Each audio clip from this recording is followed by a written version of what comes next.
Hello दोस्तों, मैं आप सभी प्रिय विद्यार्थियों का अपने YouTube चैनल कुछ क्लासेस में स्वागत करता हूं। Welcome back. उसके बाद से आज हम लोग एक छोटा सा क्लास अटेंड करेंगे जिसमें कुछ इम्पोर्टेंट फैक्ट्स को जानेंगे। तो वीडियो में अंत तक जरूर बने रहिए जिससे कि एग्जाम में प्रश्न देखने को मिलते हैं। ठीक है, तो आइए आज का जो टॉपिक है छोटा सा वो मोशन से रिलेटेड है। मोशन के टाइप को हम लोग पढ़ेंगे, टाइप ऑफ मोशन भी पढ़ेंगे। टाइप के से मोशन से रिलेटेड कुछ दो तीन फैक्ट्स हैं उसको भी समझेंगे। तो आइए क्लास को शुरू करते हैं। आज का जो टॉपिक है ये क्या है? मोशन। ठीक है, क्या है? मोशन। मोशन मतलब क्या होगा? गति। मोशन मतलब क्या होगा? गति। ठीक है, तो ये टॉपिक है। ठीक है, मोशन। तो सबसे पहले हम लोग एक छोटे से पॉइंट को समझते हैं मोशन को पढ़ने से पहले कि आपेक्षिक क्या होता है। ठीक है, रिलेटिव क्या होता है। ठीक है, मोशन पढ़ने से पहले हम लोग आपेक्षिक को समझते हैं। आपेक्षिक, ठीक है, आपेक्षिक का मतलब रिलेटिव क्या होता है? रिलेटिव। ठीक है, आपेक्षिक का मतलब रिलेटिव। रिलेटिव क्या होता है? तो रिलेटिव में क्या होता है कि जब वस्तु गति और विराम अवस्था में हो तो वह समय क्या कहलाएगा? अपेक्षिक रिलेटिव कहलाएगा। मतलब गति और विरामावस्था परस्पर एक दूसरे के क्या है? तो अपेक्षिक है। तो इसमें आपको यही समझना है कि क्या कि जब कोई वस्तु क्या हो? गति, ठीक है, गति और विरामावस्था, विरामावस्था, गति और विरामावस्था क्या हो? परस्पर, परस्पर ये क्या होते हैं? परस्पर अपेक्षिक होते हैं। ठीक है, परस्पर क्या होते हैं? अपेक्षिक होते हैं। अपेक्षिक समझ में आ गया। अब इसी से मिलता जुलता थोड़ा सा एक और फैक्ट है उसको भी समझ लीजिए। सापेक्षता क्या होता है? ठीक है, सापेक्षता क्या होता है? तो सापेक्षता को भी समझ लीजिए। सापेक्षता, सापेक्षता रिलेटिविटी इसको कहा जाता है। रिलेटिविटी, ठीक है, सापेक्षता। तो ये देखिए क्या होता है, इसको समझते हैं। सापेक्षता क्या होता है? तो सापेक्षता आप किसे कहेंगे कि एक ही वस्तु किसी प्रेक्षक के द्वारा, ठीक है, एक ही वस्तु किसी प्रेक्षक के द्वारा क्या हो सकती है?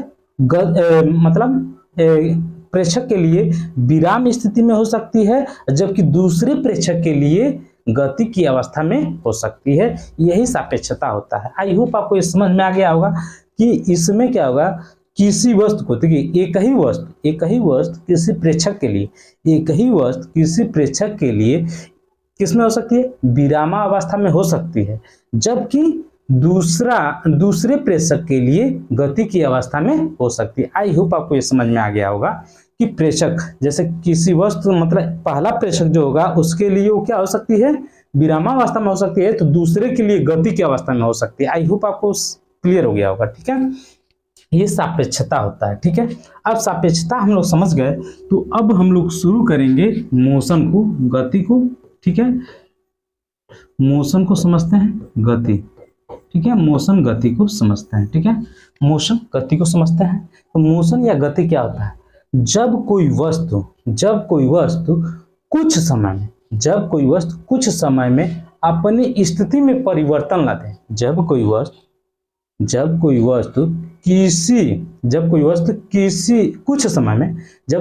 कुछ समय में अपनी स्थिति में परिवर्तन ला ले, अपनी स्थिति में चेंज कर दे, तो उसे हम लोग क्या कहेंगे? मोशन गति कहेंगे। आई होप आपको ये समझ में आ गया।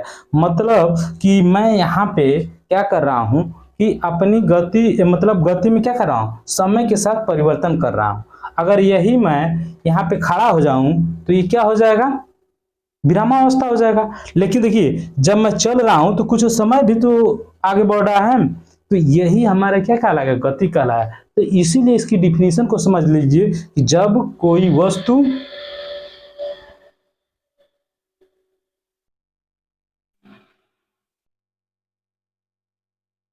तो हम लोग इसको समझते हैं। समझ गए? इसकी परिभाषा को थोड़ा सा लिख भी लेते हैं। ठीक है, क्या होता है ठीक है। जब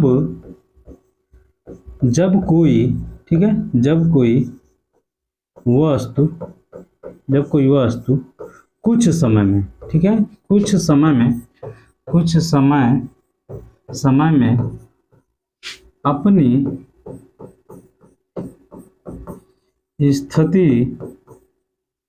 स्थिति में परिवर्तन करे तो उसे आप क्या कहेंगे, मोशन कहेंगे। आई होप आपको ये समझ में आ गया होगा, ठीक है। अब हम लोग यहीं पे समझ लेते हैं रेस्ट को, ठीक है। रेस्ट मतलब क्या होता है, रेस्ट मतलब विराम, ठीक है, विराम अवस्था को भी समझ लेते हैं। विराम क्या होता है, जब कोई वस्तु कुछ समय में अपनी स्थिति में परिवर्तन ना करे तो उसे क्या कहेंगे, विराम अवस्था कहेंगे। मतलब मैं यहाँ पे खड़ा हूं, ठीक है, चलना स्टार्ट किया, ठीक है, तो ये तो गति हो गया, लेकिन जैसा ही मैं रुक गया और समय क्या हो रहा है, समय तो बदलेगा। अब मेरे द्वारा गति जो नहीं की जा रही है तो इसमें क्या हो रहा है, समय तो चलता ही रहेगा ना, तो समय के साथ परिवर्तन नहीं हो रहा है मतलब मेरे द्वारा, तो क्या कहलाएगा, विरामावस्था कहलाएगा। इस मतलब क्या कहलाएगा, रेस्ट की अवस्था कहलाएगा। आई होप आपको समझ में आ गया। तो जब कोई वस्तु क्या करे, कुछ समय में अपनी स्थिति में परिवर्तन न करे तो उसे क्या कहेंगे, विरामावस्था कहेंगे। आई होप आपको ये समझ में आ गया है, ठीक है। तो अब हम लोग आगे चलते हैं, थोड़ा सा इसके टाइप को पढ़ते हैं, ठीक है। टाइप ऑफ मोशन,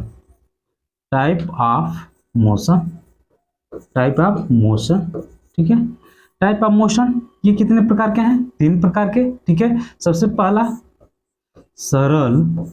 सरल रेखी या तथा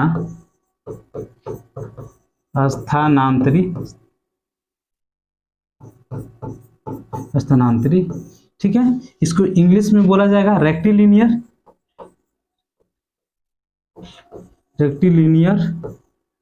या एंड और क्या इसको बोलेंगे हम लोग, रेक्टिलिनियर, और इसको स्थानांतरी को क्या बोलेंगे, तो ट्रांसलेटरी, क्या बोलेंगे,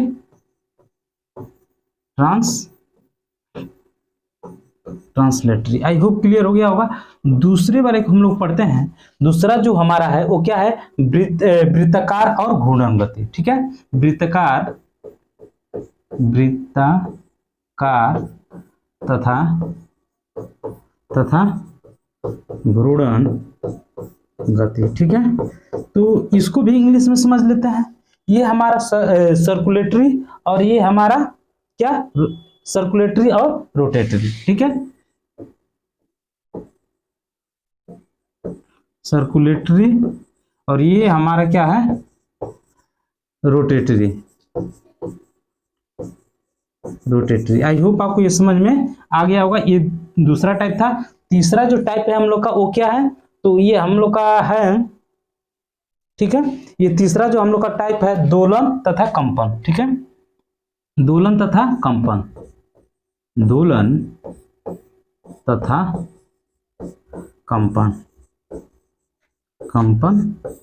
ठीक है, ठीक है। ये हमारा ऑक्सीलेशन और वाइब्रेशन, ठीक है। ऑक्सीलेशन एंड, ठीक है, वाइब्रेटरी। आई होप आपको ये समझ में आ गया होगा। ये हमारे गति के क्या हैं, प्रकार हैं, ठीक है। यहाँ पे भी लिख लीजिएगा, गति के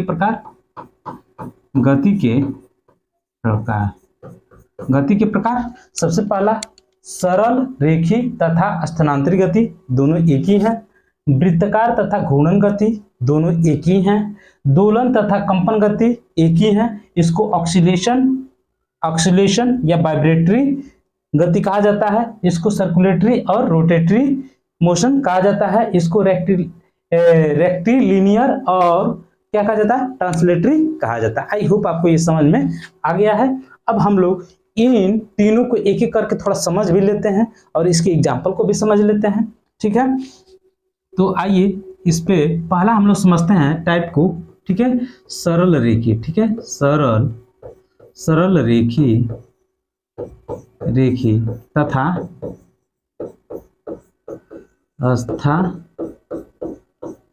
स्थानांतरी गति, ठीक है। अभी मैं इंग्लिश में इसको बता दिया हूँ, रेक्टिलिनियर और ट्रांसलेटरी मोशन होता है।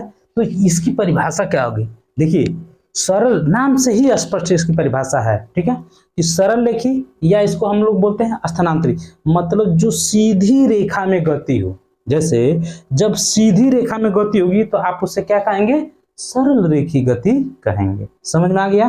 तो सरल रेखी किसे कहेंगे, जब एक सरल रेखा में गति होगी तो उसे सरल रेखी गति कहेंगे। आई होप आपको ये समझ में आ गया। एक, ठीक है, सरल रेखा में, एक सरल रेखा में गति हो तो उसे आप क्या कहेंगे, सरल। जब सीधी रेखा में गति होगी तो सरल रेखी गति आप कहेंगे। आई होप आपके समझ। इसका एग्जाम्पल क्या होगा, तो इसका एग्जाम्पल क्या है, हाथ छत पे खड़े हैं और हाथ में एक पत्थर नीचे छोड़ देंगे तो ये किसका उदाहरण हो जाएगा, तो सरल रेखी गति का उदाहरण हो जाएगा। I hope.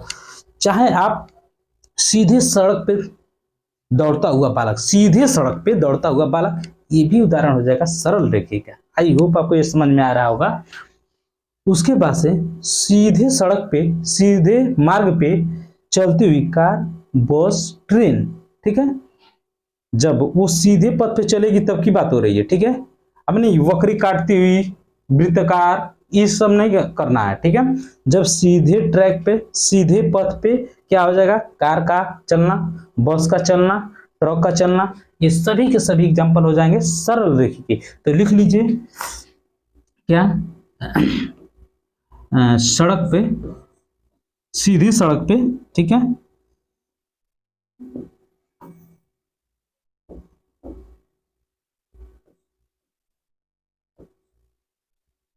सीधी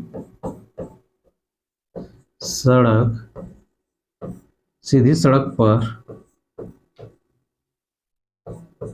दौड़ता लड़का, सीधी सड़क पर दौड़ता लड़का, ठीक है।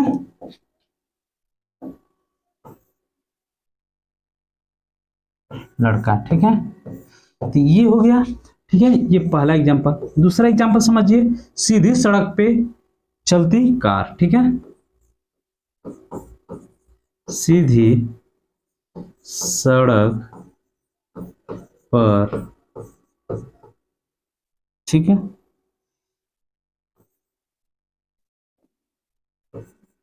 चलती कार, ठीक है। आप यहाँ पे एग्जांपल और भी आगे ऐड कर सकते हैं, सीधी सड़क पे चलती बस, सीधी सड़क पे चलती कार, बस, ट्रक इत्यादि, ये सभी के सभी सरल रेखी के एग्जांपल हो जाएंगे। आई होप आपको ये समझ में आ गया है, ठीक है। चलते हैं हम लोग आगे और अगले प्रश्न, अगला टाइप देखते हैं जो कि दूसरा है। ये क्या है, वृत्ताकार, वृत्ताकार तथा घूर्णन गति। आई होप आपको ये समझ में, सर्कुलेटरी या रोटेटरी, ठीक है। इसकी परिभाषा को समझते हैं। वृत्ताकार का मतलब ये आपका इस तरह से, ठीक है, वृत्ताकार का मतलब ये हो जाएगा, ठीक है। वृत्ताकार का मतलब क्या, जैसे मान लीजिए ये लाइन हो गया, ठीक है, ठीक है ना, ये देखिए यहाँ पे ये वृत्ताकार है, ठीक है। अब यहाँ पे जब भी इस तरह से बाहर, इस तरह से जब कोई भी चक्कर लगाएगा तो वह किस प्रकार का गति होगा, तो वृत्ताकार गति होगा। आई होप आपको ये समझ में आ गया। रोटेटरी में बस आपको थोड़ा सा ये समझना है कि रोटेटरी में क्या है, कि रोटेटरी में इस सेंटर से, ठीक है, यहाँ से यहाँ पे कोई व्यक्ति है, ठीक है, और यहाँ पे उसको ये क्या कर रहा है, यहाँ से, ठीक है, कोई चीज पकड़ के घुमा रहा है, ठीक है। तो जैसे इसके एग्जाम्पल के माध्यम से समझ लेते हैं कि जब हम यहाँ पे खड़े हैं, एक रस्सी में एक क्या किए हैं, एक पत्थर को बांध लिए और वहां से उसको नचा रहा है, ठीक है। तो नचा रहा है तो हम अपने जगह पे स्थिर है, लेकिन जो राउंडिंग हो रहा है वो किस प्रकार की गति है, घूर्णन गति है। आई होप आपको, जैसे कुम्हार जो लोग हैं वो अपने चाका को नचाते हैं, ठीक है, जो चाका होता है उसको नचाते हैं तो वो घूर्णन अपने अक्ष पे ही करता है, ठीक है। और इस वृत्त का मतलब कि इसके पथ पे क्या करता है, एक गोलाकार पथ पे चक्कर लगाता है। आई होप आपको ये समझ में आ गया होगा। तो इसकी परिभाषा क्या होगी, स्थिर अक्ष के परितः। ठीक है, स्थिर अक्ष के परितः, यही बात मैं समझाना चाह रहा था कि स्थिर अक्ष के परितः, स्थिर अक्ष के परितः, स्थिर अक्ष के परितः, परितः क्या, स्थिर अक्ष के परितः गति जो होगी वो वृत्ताकार घूर्णन गति होगी। ठीक है, और उसके बाद से इसमें और थोड़ा सा आगे समझना है, वृत्तिपथ पर गति आपको समझ में आ गया होगा। अब यहाँ पे हम लोग इसकी एग्जाम्पल को समझते हैं, जैसे कि चंद्रमा का पृथ्वी के, ठीक है, चंद्रमा का पृथ्वी के चारों ओर क्या करना, गति करना। ये किसका उदाहरण हो जाएगा, वृत्ताकार का। जैसे दूसरा एग्जाम्पल लेते हैं, इलेक्ट्रॉन की गति, इलेक्ट्रॉन की गति। तो इलेक्ट्रॉन की गति किस प्रकार की होगी, तो जब कोई परमाणु होता है तो इस परमाणु में एक नाभिक होता है, तो नाभिक के जो बाहर होता है इलेक्ट्रॉन क्या करता है, चक्कर लगाता है। आई होप समझ में आपको आ गया। किसी परमाणु के बाहरी कोश में, मतलब बाहरी वाले सेल में इलेक्ट्रॉन क्या करता है, चक्कर लगाता है। तो इलेक्ट्रॉन के, तो बाहरी सेल में चक्कर लगाता है। आई होप आपको समझ में आ गया। जैसे जो साइकिल का पहिया होता है वो सेंटीधुरा से क्या होता है, कनेक्ट होता है। तो पहिया पूरा राउंडिंग होता है, लेकिन वो अपने अक्ष के परितः ही घूमता है। आई होप आपको समझ में आ गया। तो साइकिल का पहिया, ठीक है, तो ये भी क्या है, वृत्ताकार पथी, वृत्ताकार गति का ही एग्जाम्पल है। आई होप आपको ये समझ में आ गया। पृथ्वी की अपने अक्ष के परितः घूमना, ठीक है, पृथ्वी का अपने अक्ष के परितः घूमना भी वृत्ताकार पथ का उदाहरण है। आई होप आपको ये समझ में आ गया है। ठीक है, अब छत से अगर लटका पंखा है तो छत पे लटके जो पंखे हैं उस ब्लेड का क्या होता है, ब्लेड का अपने, मतलब वो क्या होता है, घूमता है। ठीक है, तो जो पंखा होता है अपने जगह पे स्थित होता है, उसके ब्लेड क्या होता है, चारों तरफ घूमते हैं। तो वो भी अपने अक्ष पे क्या करता है, घूर्णन करता है। आई होप आपको ये समझ में आ गया होगा। जैसे लट्टू को जब हम लोग क्या करते हैं, नचाते हैं, तो वो भी अपने अक्ष के परितः घूमता है। ठीक है, तो इतना सारा एग्जाम्पल इसमें हो गया। ठीक है, एक बार और थोड़ा सा समझिए। चंद्रमा की पृथ्वी के चारों ओर घूर्णन होता है। ठीक है, किसी परमाणु में, ठीक है, किसी परमाणु के बाहरी जो कक्ष होता है, बाहरी कक्ष में इलेक्ट्रॉन का चक्कर लगाना, ये भी किसका उदाहरण हो जाएगा, घूर्णन गति। वृत्ताकार का, घूर्णन का, दोनों एक ही है। ठीक है, उसके बाद से कि साइकिल में जो पहिया होता है, तो साइकिल के पहिए का बाहरी भाग क्या होता है, वो अपने अक्ष के परितः ही घूमता है। ठीक है, लट्टू का अपने अक्ष के परितः ही घूमना, ये भी क्या कहलाता है, तो वृत्ताकार गति का ही उदाहरण है। आई होप आपको ये समझ में आ गया होगा। ठीक है, अब हम लोग चलते हैं अगले वाले टाइप की तरफ। अगला जो टाइप है ये क्या है, दोलन। ठीक है, दोलन तथा, ठीक है, दोलन तथा कंपन। ठीक है, दोलन तथा कंपन, ठीक है, दोलन तथा कंपन गति। ठीक है, वाइब्रेटरी या ऑक्सिलेटरी ये मोशन होता है। इसकी परिभाषा को समझिए।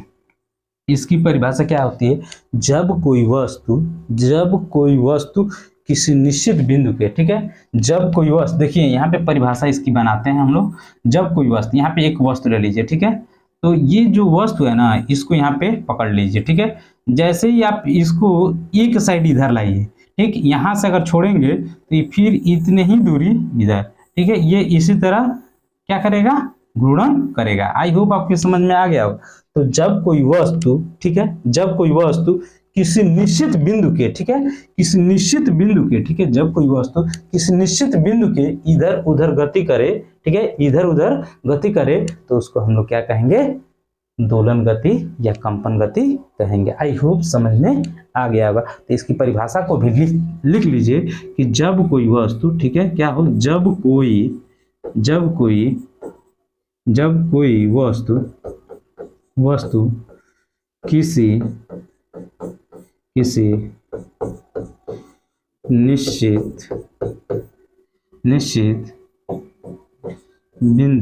निश्चित बिंदु के इधर